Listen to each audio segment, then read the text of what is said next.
Hi everyone, welcome to another webisode of The Good Doctor on eZeLiving.com. Today I'm in the company of Dr. Gordon Bland from the Health Bay Polyclinic, and today's topic of conversation is about multivitamins, this time for adults.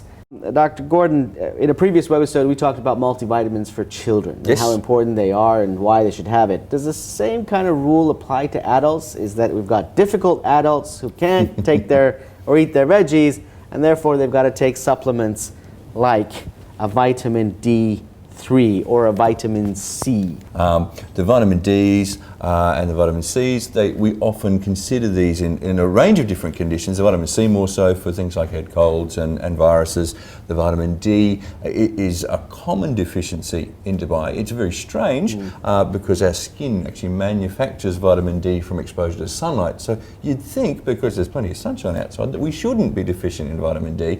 But we do spend a lot of our time indoors, and we tend to cover up for both cultural reasons and for sort of exposure reasons, and we slap sunscreen on, and all of those things interfere with our body's production of vitamin D. So strangely, we see a lot of vitamin D deficiency in Dubai. And what would happen if we were deficient in vitamin D? Vitamin D deficiency is a relatively newly understood medical condition. It's only been in the last couple of years that we've started to realise the significance of vitamin D. So we, in the good old days, we used to think it was more related to bone density, and certainly it plays a very important role in calcium levels and in our bone density. But it also, now we're realising it plays a role in energy, and if we're very deficient in vitamin D, we tend to feel very tired, we get muscle aches and pains and bone and joint aches and pains, and we tend to be much more prone to conditions like head colds and viruses. That's interesting. So you can experience a lowered energy level if you're deficient in vitamin D? Definitely, yeah. Wow.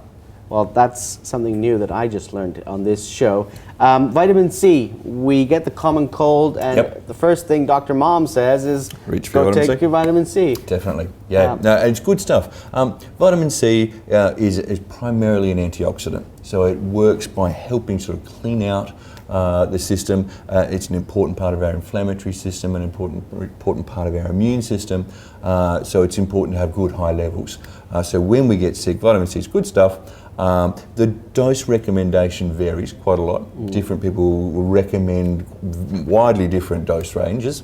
I tend to recommend around a dose of at least 1,000 milligrams for adults. Most of the newer style vitamin C preparations have about that in them. The nice bit with vitamin C is that you can really ramp up the dose very, very safely. The problem you run into if you take too much vitamin C is it gives you diarrhea. So we recommend if you hit that point, slow down. But the body is very able to handle vitamin C. It just passes it out in the urine if we don't use it. Brilliant. Well, thanks very much for this insightful information. For all of our viewers, if you've got any thoughts, comments, or questions about this webisode, please leave your comments down below, and The Good Doctor will definitely respond. Thanks for taking time watching The Good Doctor on eZeLiving.com, where you can find anything and everything lifestyle.